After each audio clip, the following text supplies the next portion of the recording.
오늘 말씀 우리가 사도행전 1장, 사도행전을 이제 시작하는데요. 여러분 한 가지 질문을 할게요. 오늘 1장을 우리가 보게 될 건데 1장 앞부분을 볼 건데요.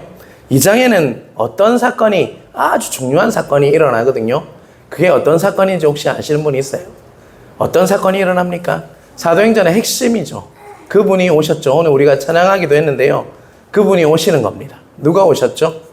성령님이, 성령 하나님이 강림하는, 우리에게 임하는, 우리에게는 이미 임했지만 그 당시 때 아직도 예수들의 제자들에게는요 성령 강림이 일어나지 않았고, 정말 2장에 보면 그 성령의 강림이 일어난 사건을 앞두고 있어요.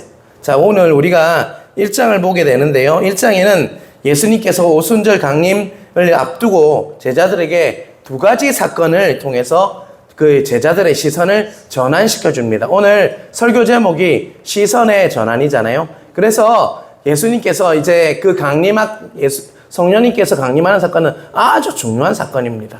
그 정말 강림이 있기 전에 제자들의 시선을 두 가지 사건을 통해서 변화시켜 주세요. 전환시켜 주시죠. 그 사건을 우리가 보게 될 것입니다. 오늘 1장, 사도행전 1장 앞부분을 보게 될 것인데요. 그 두 가지 사건이 무엇이냐면요. 첫 번째는 예수님께서 마지막으로 제자들에게 말씀하셨어요. 이제 올라가시기 전에 정말 예수님께서 마지막으로 제자들에게 뭐 했다고요? 말씀을 하셨어요. 가르쳐 주셨다는 것입니다. 그 시선을 전환이 하기 위해서 말씀으로 임하셔서 말씀하셨어요. 두 번째 사건이 뭐냐면요. 바로 예수님께서 뭐 하십니까? 승천하십니다. 하늘로 올라가셨다는 것입니다. 여러분, 이 두 가지 사건, 첫 번째는 예수님께서 마지막으로 뭐 했다고요? 말씀하셨고, 두 번째는 뭐예요? 예수님께서 하늘로 승천하는 두 사건을 통해서 예수 그리스도를 믿는 그 제자들에게 시선을 바꿔주세요. 전환시켜 준다고요. 그것을 여러분 오늘 보게 될 것입니다. 이 사건을 통해서, 이 두 사건을 통해서 바로 제자들이 드디어 하나가 됩니다. 하나가 되어서 뭐하냐? 기도하기를 위해요. 하나님 나라를 위해서 기도했다는 것입니다. 여러분, 우리가 하나 되기 위해서 정말 우리가 어떻게 해야 되는지 우리가 고민을 하잖아요. 오늘 사건을 잘 보면 우리가 어떻게 하면 하나가 될 수 있는지를 깨달을 수가 있습니다. 6절 같이 한번 읽어볼까요? 6절 같이 읽겠습니다.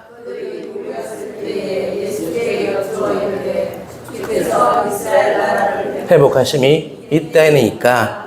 자, 뭐라고 묻습니까? 이스라엘 나라를 회복하심이 이때입니까? 이 말은 언제입니까? 묻는 거예요. 예수님께서는 사망 권세를 이기시고 뭐 하셨습니까? 부활하셨어요. 그러니까 그들은 이제 확실하게 믿게 되었어요. 아, 예수님이 하나님의 아들이시고 또한 그분은 우리의 메시아, 구원자이다라는 것을 어떤 사건으로 확실하게 믿게 됐다고요? 예수님께서 사망 권세를 이기시고 부활하심으로 믿게 되었어요. 그러니까 이제 예수님에 대한 기대가 커졌을까요? 작아졌을까요? 더 커졌겠죠. 이제 그분이 하나님이라는 걸 완전히 믿게 됐어요. 살아나는 그 사건으로 인해서 예수님께서 3일 만에 부활하심으로 하나님이 저분은 진짜 하나님의 아들이시구나 라는 것을 깨달았어요. 그러다 보니까 기대는 더 증폭되었다는 것입니다. 기대가 많아졌어요. 또 그들은 어떤 현실을 취하고 있었냐? 바로 그 당시 어떤 나라가 이스라엘을 지배하고 있었습니까? 로마. 외세의 오랜 시간 동안 그 짓밟히는, 우리나라가 일본에 짓밟혔듯이 바로 이스라엘이 지금 로마라는 나라에 짓밟히고 있었어요.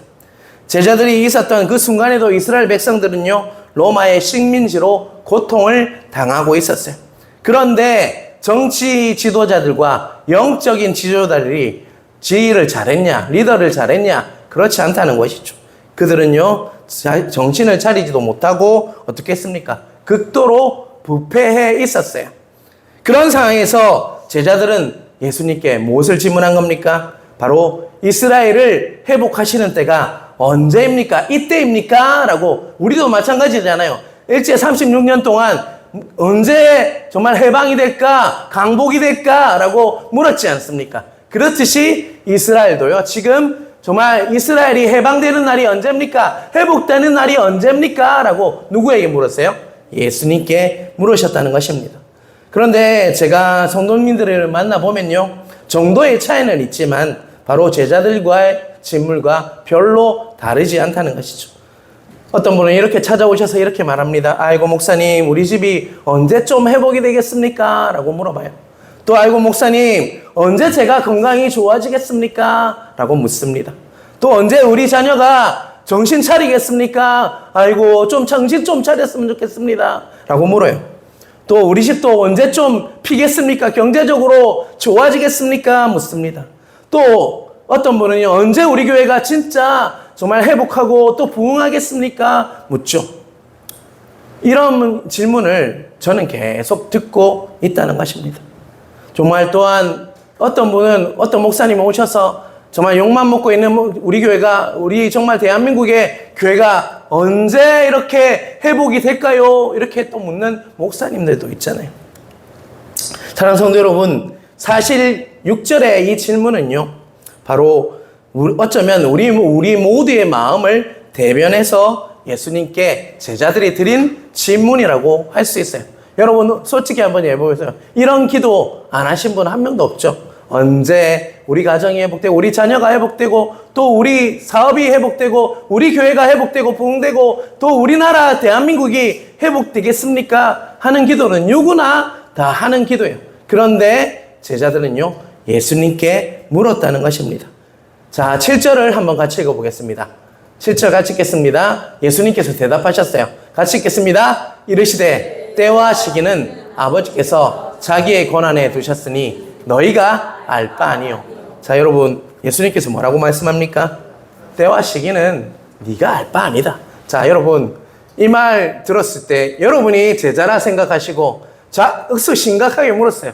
언제 이스라엘이 회복됩니까? 때가 언제입니까? 이때입니까? 라고 물었는데 예수님께서 이렇게 말씀해요. 때와 시기는 네가 알 바 아니다.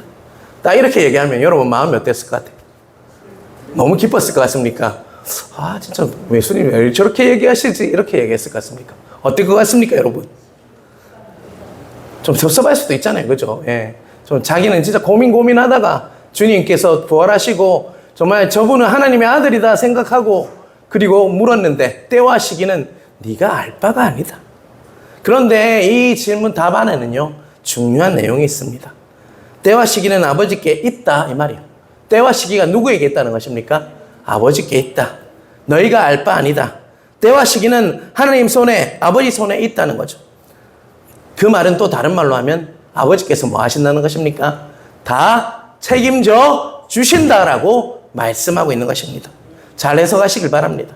맹정하게 말한 게 아니라요.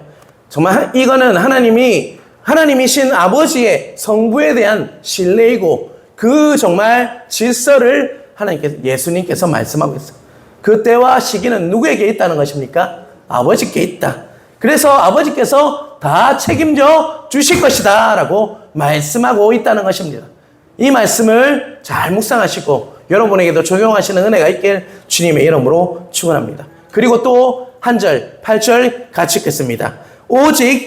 같이 읽겠습니다. 오직 성령이 너에게 임하시면 너희가 권능을 받고 예루살렘과 온 유대와 사마리아와 땅끝까지 이르러 내 증인이 되리라. 아멘.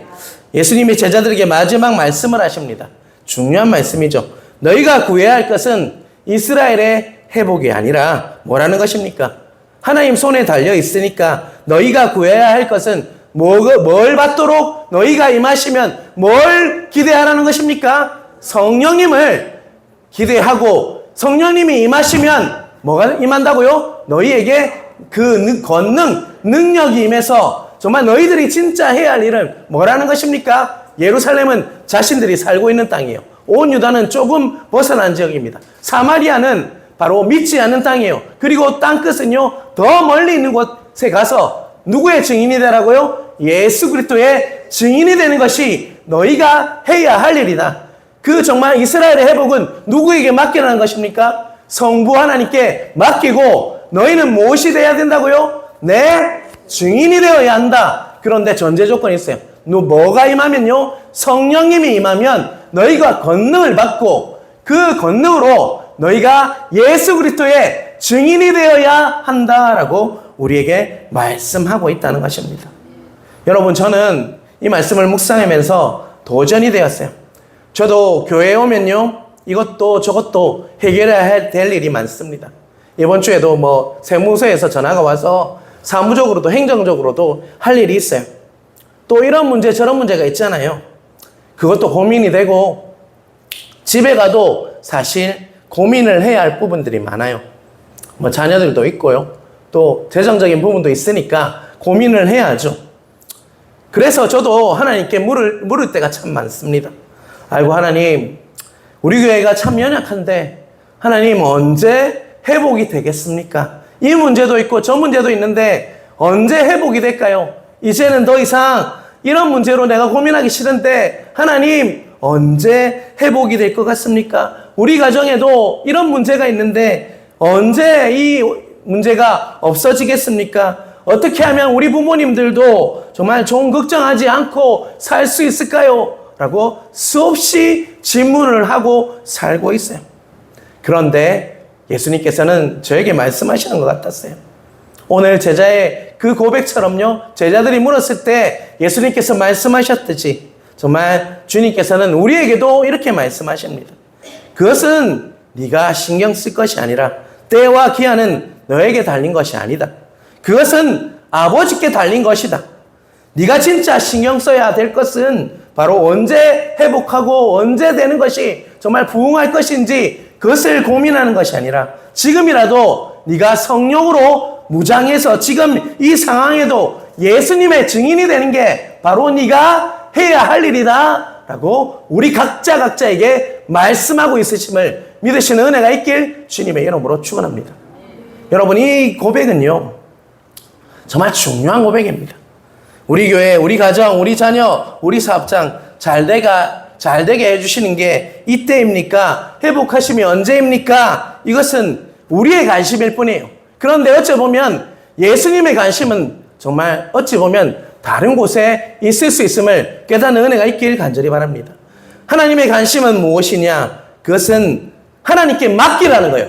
여러분, 그런 거는 하나님께 맡기라고 말씀하십니다. 그리고요, 하나님께 맡기고 우리들이 지금 진짜 신경 써야 될 일이 뭡니까, 여러분?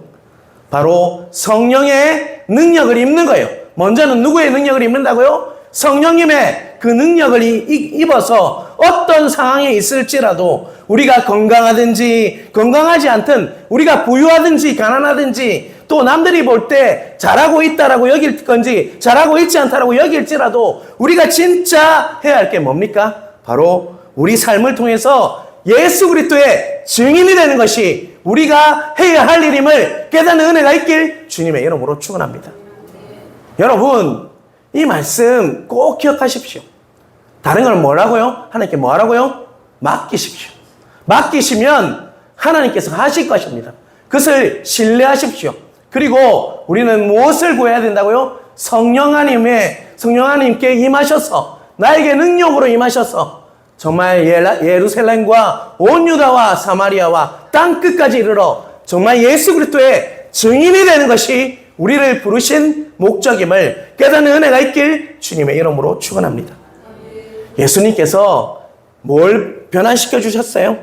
나의 정말 시각이었다면, 나의 시선이었다면 지금 누구의 시선으로 전환시키고 있습니까? 하나님의 시선, 하나님의 심장, 하나님의 귀, 하나님의 눈으로 우리를 전환시키기 원하심을 깨닫는 은혜가 있길 간절히 바랍니다. 전환될 때요, 크신 은혜가 있음을 깨닫는 은혜가 있길 간절히 바랍니다. 9절, 10절, 11절 같이 읽겠습니다. 이 말씀을 마치시고 그들이 보는, 같이 읽겠습니다. 이 말씀을 마치시고 그들이 보는데 올려져 가시니 구름이 그를 가려 보이지 않게 하더라. 10절입니다. 올라가실 때에 제자들이 자세히 하늘을 쳐다보고 있는데 흰옷 입은 두 사람이 그들 곁에 서서 11절 이르되 갈릴리 사람들아 어찌하여 서서 하늘을 쳐다보느냐. 너희 가운데서 하늘로 올려지신 이 예수는 하늘로 가심을 본 그대로 오시리라 하였느니라. 자, 여러분, 이 사건이 어떤 사건입니까? 두자입니다. 예수님의 뭡니까? 승천이잖아요. 9절에서 10절까지는 제자들의 시선을 전환시키는 두 번째 사건이 제시되고 있는데요. 이거는 예수님께서 올라가신 것, 바로 올라가셨다는 것입니다. 어디로요? 하늘로 올려지신 예수님이라고 얘기하고 있어요.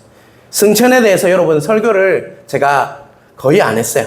저도 해본 적이 별로 없습니다. 그런데 여러분들도 마찬가지일 거예요. 승천에 대해서 설교를 들어본 적이 별로 없을 거예요. 근데 이 성천은요, 사실 굉장히 중요한 신학적인 의미를 담고 있습니다. 승천은 신학적 의미를 정말 중요하게 담고 있어요. 자, 9절에 보면 9절 한번 띄워주시겠어요? 예.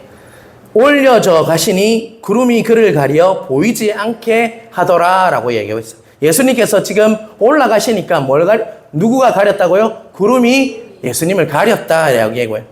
자, 여러분 이 말을 보면요, 세상과 예수님과의 관계가 이제 끝난 것 같이 보일 수가 있어요. 하늘로 올라가셔 버렸기 때문에 이 세상과 주님과의 관계는요, 끝이 난 것 같이 보일 수가 있다는 것입니다. 그리고 11절 끝부분에 보면 11절 끝부분 한번 띄워주시겠어요? 뭐라고 얘기합니까? 11절입니다. 예, 끝에 뭐라고 얘기했죠? 본 그대로 오시리라. 그대로 오실 거란 말입니다. 예수님께서 다시 오실 거예요. 그러니까 정말 이제 예수님은 세상과 이렇게 별 관계가 없다가 언제 오신다고 느껴집니까? 다시 오실 때까지, 그때까지가 정말 우리는 아무 관계가 없는 것 같이 느낄 수가 있어요. 그런데 성경이 가르치는 승천은요, 예수님이 하늘로 올라가셨을 때 제자들이 이것을 통해서 무엇을 깨달았는지가 우리를 보아야 돼요. 자, 사도행전 2장 32절과 33절 한번 띄워주시길 바랍니다. 네, 같이 읽을게요. 32절입니다. 이 예수를 하나님이 살리신지라 우리가 다 이 일의 증인이로다. 33절입니다. 하나님이 오른손으로 예수를 높이심에 그가 약속하신 성령을 아버지께 받아서 너희가 보고 듣는 이것을 부어주셨느니라. 자, 32절, 33절은요, 예수님께서 32절에는 부활하셨다라고 얘기하고 있어요. 그래서 또 예수님, 우리가 증인이다. 이렇게 제자들이 그것을 부활한 걸 보았다는 것입니다. 33절에는요, 누가 예수님을 높이셨다고 얘기했습니까? 하나님이 오른손으로 예수를 높이셨다. 예수님을 높이셨다라고 얘기했어요. 그러니까 바로 승천의 의미가 뭐냐면요, 누가요? 예수님을 올리신 겁니까? 하나님이 예수님을 올리신 거예요. 예수님 스스로 올라간 것이 아니라 누가 올리셨다고요? 하나님께서 예수님을 올리신 사건이 뭐라는 겁니까? 승천입니다.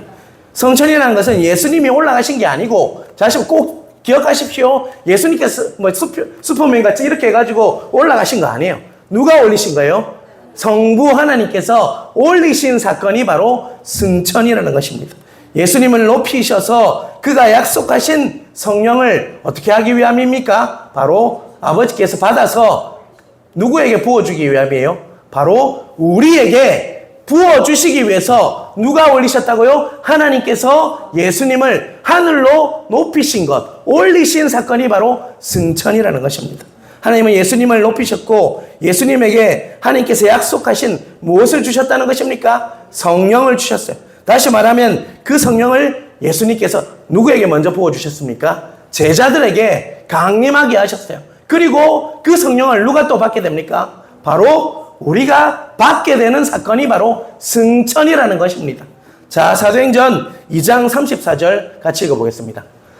그 다음 절입니다. 다윗은 같이 읽겠습니다. 다윗은 하늘에 올라가지 못하였으나 친히 말하여 이르되 주께서 내 주에게 말씀하시길. 자, 여러분, 다윗이 누굽니까? 왕이잖아요. 그런데 다윗이 제 끝에 하늘색에 보면 주께서 내 주에게 말씀하셨다라고 얘기하고 있어요. 자, 주께서 내 주에게 말씀하셨다. 이 말은요, 하나님께서 누구에게 말씀하셨다는 거예요?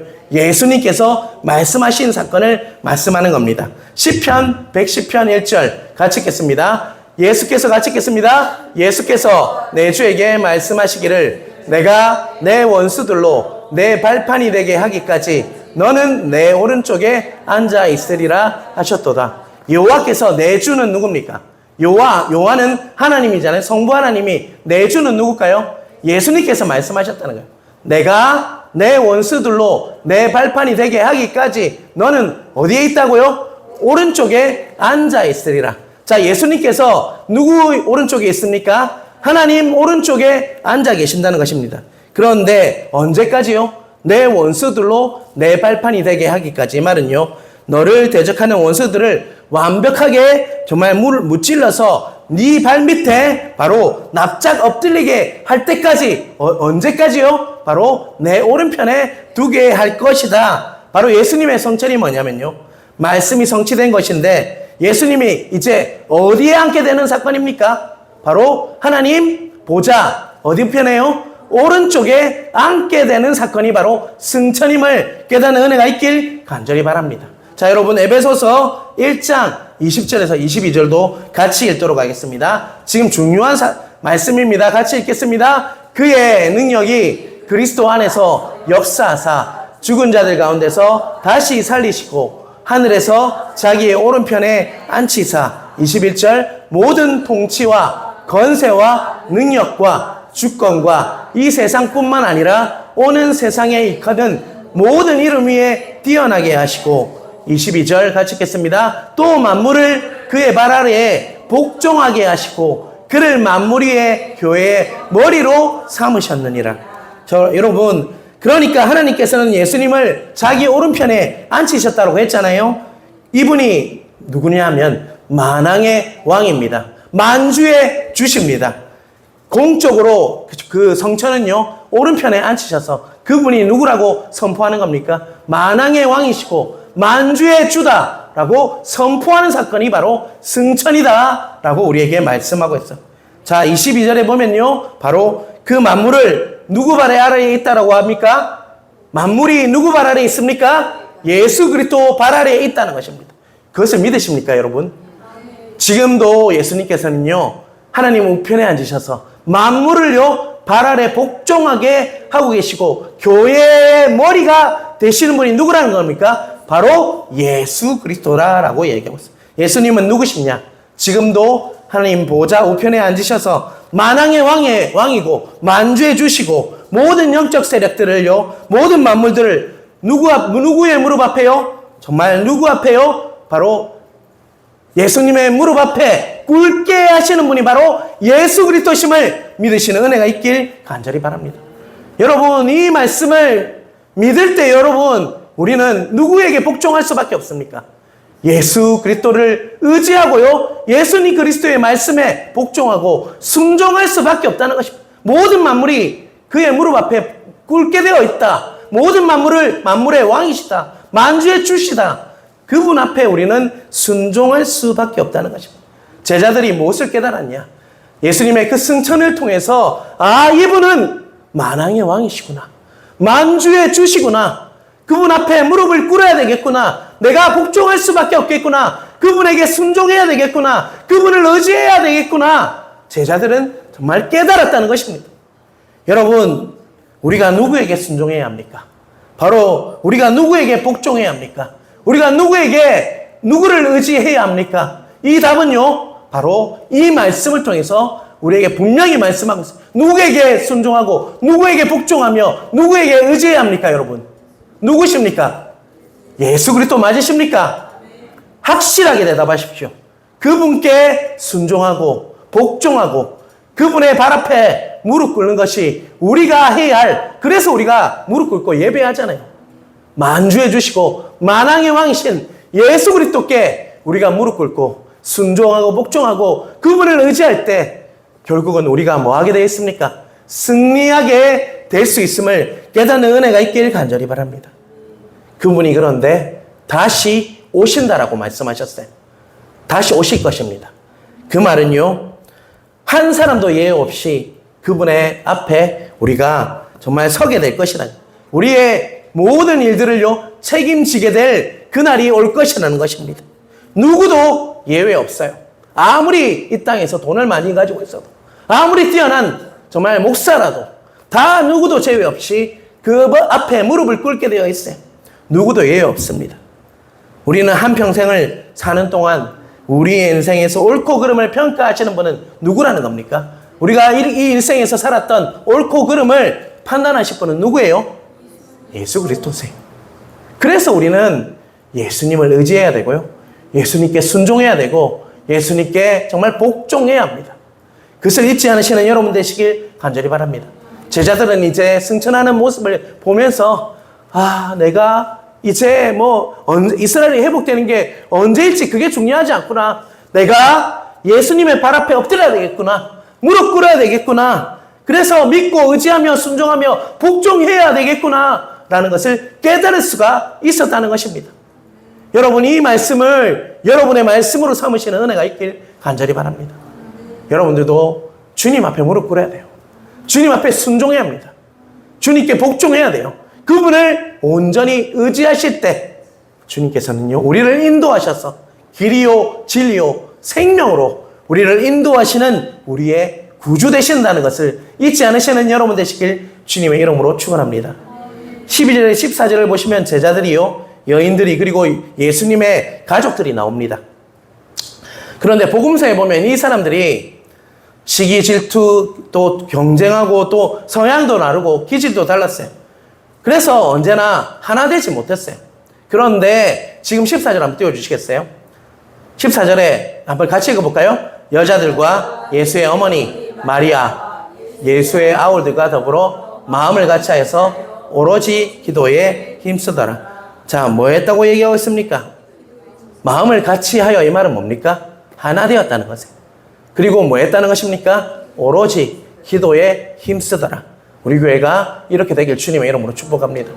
마음을 같이하여 오로지 기도에 힘쓰며 정말 하나님께 무릎 꿇고 하나님께 복종하고 순종하는 은혜가 여러분의 있길 주님의 이름으로 축원합니다. 왜 이렇게 되었을까요, 여러분? 왜 제자들이 처음에는요, 시기 질투 경쟁하고 성질도 기질도 다 달라서 하나 되지 못했어요? 복음서에 보면 그런 내용들이 많이 나오잖아요. 가게는 분명히 마음이 갈라져서 다 찢겨져 있었습니다. 그런데 그분들은 마음을 같이 했다. 그래서 뭐 했다고요? 오로지 기도에 힘썼다. 어떤 일이 일어난 걸까요, 여러분? 자신들의 관심이 이제 어디로 갔습니까? 자신들의 관심은 뭐였어요? 이스라엘이 회복이 언제입니까? 라는 관심이었다면 이제 두 사건을 통해서 그들의 관심이 어디로 갔습니까? 예수님의 관심으로 바뀌었다. 시선이 전환되었다는. 그리고 나서 마음을 같이 해서 하나님 나라 오로지 기도에 힘쓰는 일이 일어났다는 것입니다. 그들은요, 예수님이 어떤 사람인 줄 알았어요? 어떤 분인 줄 알았어요? 이제 만왕의 왕이고 만주의 왕이며 온 우주를 다스리고 또 주님 하나님 우편에 앉으셔서 지금도 모든 만물을 무릎 꿇게 하시는 바로 그분이 예수님이구나. 그분을 의지해야 되겠구나. 그분에게 순종해야 되겠구나. 그분에게 복종해야 되겠구나. 그 마음을 깨달았다는 거예요. 그러니까 이제 시선이 누구를 바라봅니까? 나에게 있었다면 지금 시선이 누구에게 가 있습니까? 예수님께 시선이 전환되어서 오직 시선이 하나님께 머물러 있다는 것입니다. 그러다 보니까 마음이 어떻게 됐습니까? 하나로 모아졌다는, 누구를 꼭 지쳐버려요? 예수 그리스도를 하나로 다 하나 되어서 예수님을 바라보니까 이제 마음을 같이 해서 오로지 기도에 힘쓸 수가 있었다라는 것입니다. 여러분, 신앙생활하면 수많은 문제가 일어나요. 특별히 교회 안에서는 수많은 문제가 일어나요. 여러분, 우리가 무엇을 바라봐야 될까요? 우리의 시선이 나를 바라봐야 될까요? 아니면 예수님이어야 할까요? 그런데 우리는 나 자신을 바라볼 때가 너무 많다는 거예요. 조금 나를 챙겨주지 않으면 섭섭하고요. 조금 나와 의견이 맞지 않으면 틀립니다. 그건 다 누구를 바라보기 때문입니까? 나 자신을 바라보기 때문이에요. 그런데 제자들에게 임했듯이 여러분, 우리에게도 시선의 전환이 필요합니다. 이제 누구를 바라봐야 합니까? 만주에 주시고 만왕에 주시며 온 만물을 무릎 꿇게 하시는 정말 메시아시며 우리의 왕 되시며 우리의 길 되시며 생명 되시는 진리이신 그분을 바라볼 때 우리는 마음을 같이 해서 오로지 기도에 힘쓸 수 있는 교회가 될 수 있음을 깨닫는 은혜가 있길 주님의 이름으로 축원합니다. 오늘 사도행전 첫날이에요. 여러분, 제 기도 제목이 있습니다. 여러분의 시선이 전환되길 주님의 이름으로 축원합니다. 그래서 마음을 같이 해서요, 누구를 바라봐야 될까요? 예수님 바라봅시다. 우리 만왕의 왕이신 만주해 주신 예수님을 바라봅시다. 그래서 마음을 같이하여 오로지 기도에 힘써서 우리 교회가 하나님 보시기에 귀한 교회, 깨끗한 교회, 하나님 쓰시기에 거룩한 교회가 되어서 하나님께 쓰셔서 정말 양적으로 질적으로 부흥해서 정말 청도 땅에 기적을 일으키는 귀한 교회가 되길 주님의 이름으로 축원합니다. 제가 기도합니다. 그런 교회로 쓰임받을 수 있도록, 저도 그런 목사로 쓰임받을 수 있도록, 여러분들도 그런 성도님들로 쓰임받을 수 있도록, 자리매김하도록 더욱더 하나 되어서 그리스도 안에서, 예수 안에서 함께 지어져 가서 성숙해져서 하나님 지식에 준비가 잘 되어서 하나님 쓰시는 교회, 아름다운 교회로 정말 자리매김하길 주님의 이름으로 축원합니다.